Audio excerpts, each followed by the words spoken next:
What's up, Green Jackets fans? We have a very special guest on this edition of Buzzwords, presented as always by WOW Internet, Cable, and Phone. This time it's Alex Pavlovic, who's a Giants insider for NBC Sports Bay Area. First off, Alex, thank you so much for taking the time to talk with me. And how have you been doing? I'm good. I'm looking at you, and it looks like you guys have had barber shops open up a lot sooner than we did. But other than that, I'm doing well. Yeah, and I got to ask you, because this is just a really interesting time for everybody involved in sports. What has it been like to cover Giants baseball when there's no Giants baseball being played, when you expect there to be Giants baseball?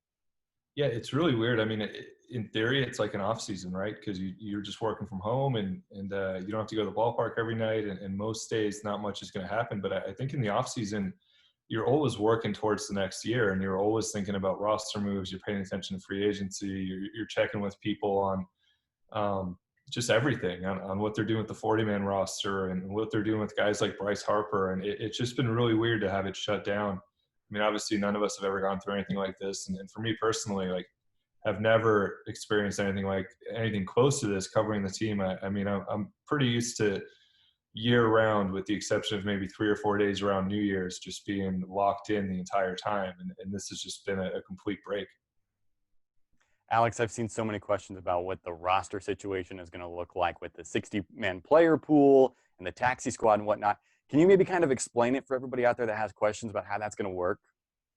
Yeah, so they can bring 60 players to camp. And I say camp like it's going to be, in theory, a second spring training. But I think pretty soon you're going to see a lot of players go up, probably to Sacramento as part of this player pool. And they're going to have a 30-man roster to start the year. It'll cut down to 28 after 2 weeks. We'll cut down to 26 2 weeks after that. You can travel with 3 guys on your taxi squad. So I think at the beginning of the year, you'll probably see 33 guys traveling. And then the rest of them, for the most part, are going to be up probably again in Sacramento and working out, just getting reps, throwing bullpen sessions to stay ready, because, a lot of those guys are going to be needed, and they can play inter-squad games and things like that. So it's going to be something new, but that's basically kind of like a stay hot camp, just in case you need guys. And they're going to need guys, they're going to need arms.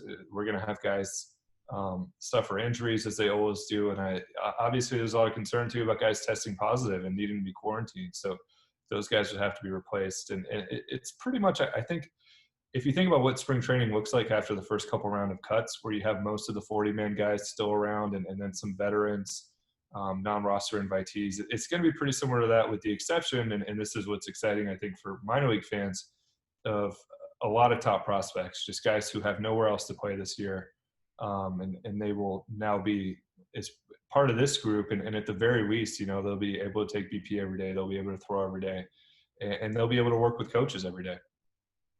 Can you maybe name drop some of the names that maybe Green Jackets fans would know that they have a chance of being involved? Obviously, that 60-man pool hasn't been announced yet, but maybe some former Green Jackets that have a chance of being involved in this 60-man pool.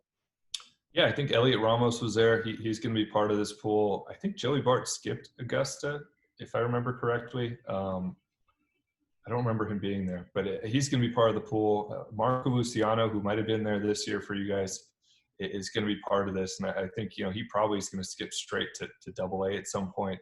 Hunter Bishop was going to be in San Jose anyway, but he's going to be part of this. And then I think a lot of these guys are going to be guys who potentially would have been in Augusta this season, or guys who were there last year. I mean, I'm really curious to see what they do with Seth Corey and Sean Jelly and some of those young pitchers, if they want them there throwing all summer.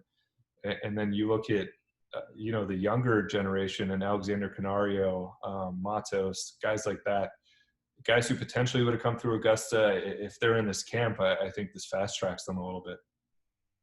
But that's the question now, because a lot of major league teams obviously are dealing with this. Do you use up spots to try to develop prospects since you don't know what other options you might have this year, or do you just leave it to guys that are going to be major league ready? So my question is, have you heard anything about what the possibilities are for guys who aren't part of that 60-man pool? Is there any way they're going to be able to develop, maybe through a fall league, or if they're going to be able to go to the complexes at some point? Have you heard anything about that?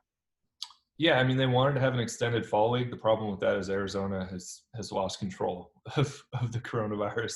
So, nobody knows what it's going to look like there in the fall. They tried to reopen, and it's gotten worse than it's ever been there. So you look at fall league, it would be there. It makes a lot of sense to have it there and have just a full team of Giants prospects, which would be awesome. But I don't know that they're going to be able to pull that off. I think instructional leagues are going to be pretty popular, and that certainly is something where you can really bring guys in for 3 weeks and maybe send them to Scottsdale and work with them closely and control that a little bit more than you could something like the fall league. The Giants do that anyway. They have a January camp for prospects.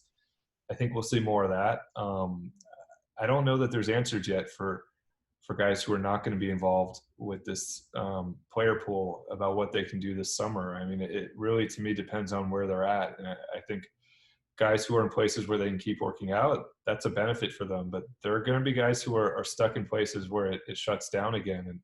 And that's tough. I mean, it is a lost year. And I think the biggest thing for me, the young guys will be okay. I mean, they might be set back a little bit, but those guys will figure it out. They'll be back on the field next year or the year after. The problem for me is you're going to see a lot of guys who are at the AAA level, a lot of guys who are in AA, who I think don't return next year because it's going to be a year and a half without baseball for them. And there's a new draft class. There's going to be another draft class coming next year. We're going to lose some minor league teams over the course of this year. So that to me is the big concern. So just out of curiosity, from your perspective, what do you think is the benefit of being able to develop guys in a situation like minor league baseball where you have fans and you're playing and traveling in actual stadiums? Does that add a benefit to development as opposed to just hitting BP and playing inter squads? Yeah, I think that gap is getting a little bit tighter. I know there are some guys who will tell you, at least with the younger kids, that it's great to have them playing games, but they also would rather just work on their swing mechanics all day, every day, and with pitchers, just get them stronger. And I think that's been a lot of it, and I think that'll be a lot of the focus moving forward, especially if we do lose some minor league teams. But for me, it's huge, and I go back to, this is a little bit older, but I go back to Buster Posey, Brandon Crawford, this generation. They came up together. They played together. They roomed together. They're on bus trips together. It makes guys close. It really leads to a lot of camaraderie. And I also think those guys learned how to win in San Jose. They were pretty good when they were all together with the San Jose Giants. And that was something that helped them. And look, it's a big adjustment for anybody. And a lot of these guys, you're talking, especially high school kids, you throw them out in Arizona, all of a sudden there's maybe 30 family members in the stands and some scouts in the stands. And you send them to Salem Kaiser, there's a few more. You send them to Augusta, there's more. By the time they get to Sacramento, you start playing in a bigger stadium. You maybe get into spring training games playing in front of 14, 15,000 people. It gets you used to that. So when you jump into a big league game, you're not all of a sudden playing in front of 40,000 and with the third deck and freaking out. So some of that will be lost, I think, and a lot of that will be lost without fans, especially now, and we'll see what happens next year. But I do think teams will figure it out. And for the top guys, I mean, they've all been working out. They're all going to figure it out. And some of those guys don't need as much time in the minors, so they should be able to figure this out.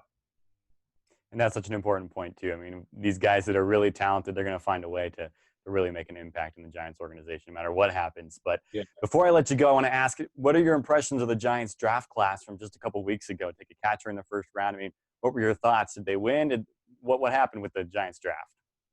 Yeah, I mean, for me, I think, and look, it's going to take 3 to 5 years to figure anything out. But for me, a lot of it is going to depend on Kyle Harrison, the kid they took out of De La Salle, the lefty, and somebody they paid a lot of money compared to the slot value and really paid a lot to get him to forego UCLA. And they didn't think they could sign him. So it's a really nice job by those guys and Michael Holmes to figure that out and get him later in the draft.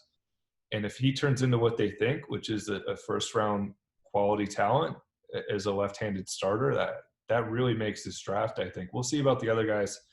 It felt a little bit safer for the most part, but Harrison's kind of that boomer bust to me where if he turns into a pretty good starter for him, to get him that late in a 5-round draft is pretty impressive.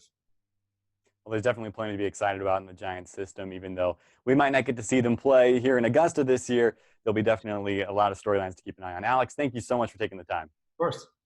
I'm Cullen Holt. That's another episode of Buzzwords presented by WOW Internet, Cable, and Phone. That's Alex Pavlovic. He is a Giants insider with NBC Sports Bay Area.